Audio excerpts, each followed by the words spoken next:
to send a text. Get your free information kit and gift card for $250 off by texting CARE to 543-543. Don't forget, that's CARE to 543-543.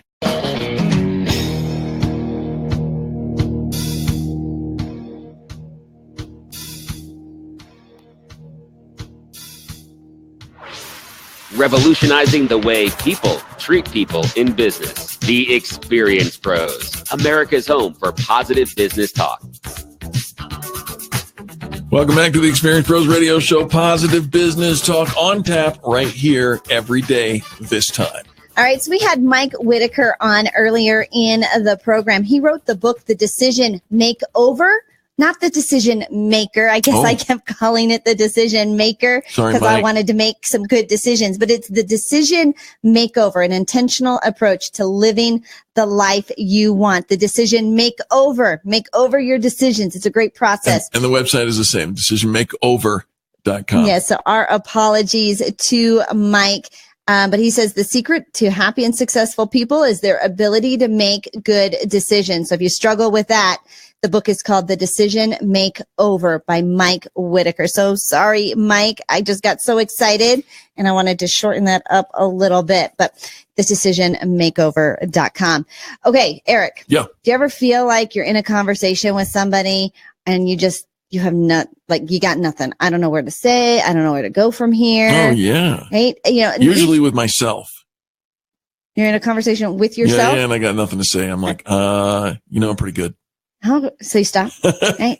But you want to be smooth, right? Maybe you need to keep that interaction going. Maybe you're at a trade show. Maybe you're stuck in line with somebody. There's a stranger in front of me. And what do I do? You need to have a few good techniques under your belt just for these exact moments. And so here's a couple of tips on how to talk to people when you have nothing to say.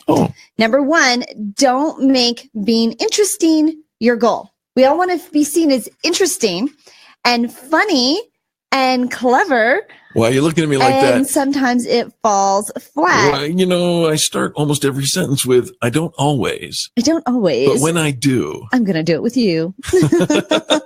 And then I'm going to ask you to pull my finger. Apparently I am not.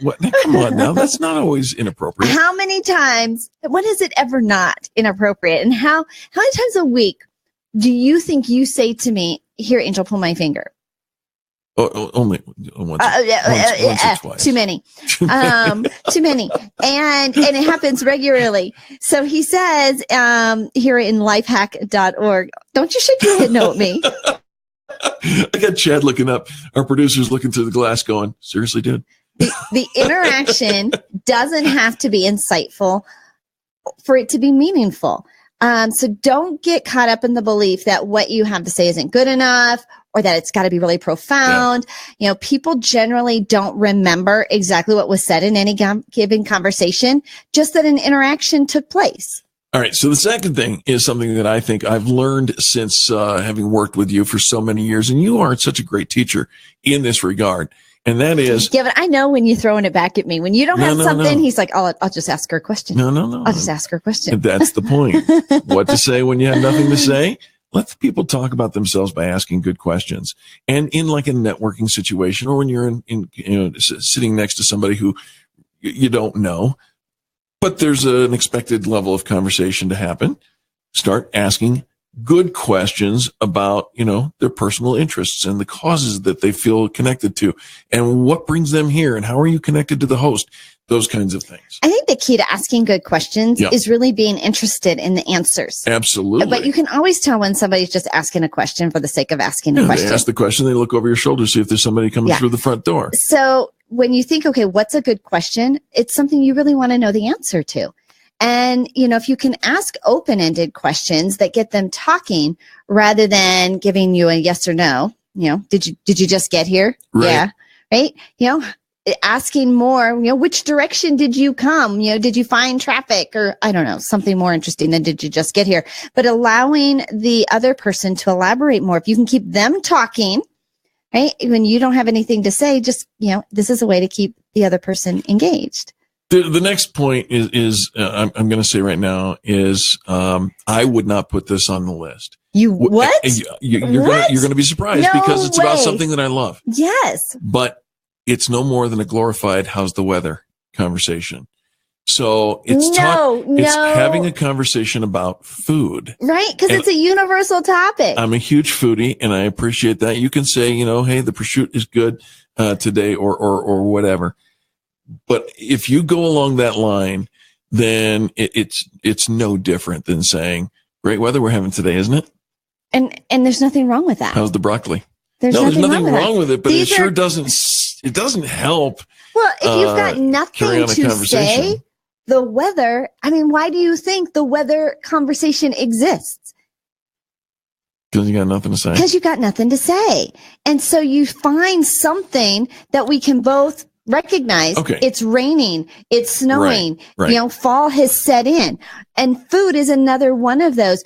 You don't have to be all up on the latest technology, the latest trends. You didn't even have to hear the news this morning. Fair enough. To have this conversation. Fair enough. So maybe it deserves a seat at the table, but it is significantly different. That's funny, huh? Uh-huh. It is significantly different than the interaction doesn't have to be insightful for it to be meaningful. It's significantly different about asking good questions and listening because you're engaged for the answers. This is a snooze button conversation. And I guess that's why I don't like it as much. You are always talking about food. Oh, I love food. If the conversation is about the food, if the thing is all about bouncing the food over there. But to go in and say, I'm going to have a conversation with a total stranger, even at a networking event while we're at the trough.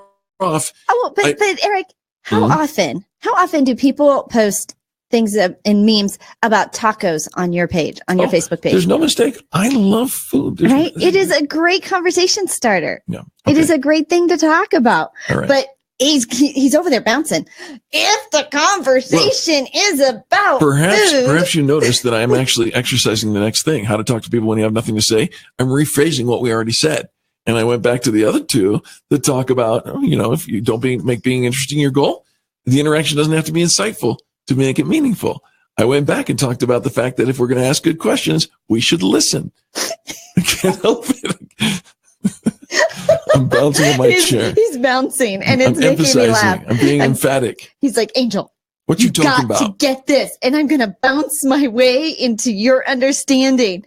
Yes, rephrasing what other people say is, if you got nothing else, maybe you were only half listening and you were only half paying attention or even half interested in what they have to say in the first place, then yes, the rephrasing is at least filling the airtime. So what you're saying is we should probably say things that have already been said.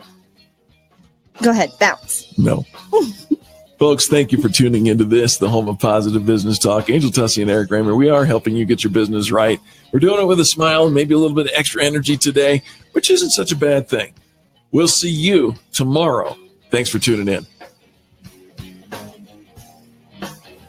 You're listening to the Experience Pros Radio Show, America's home for positive business talk.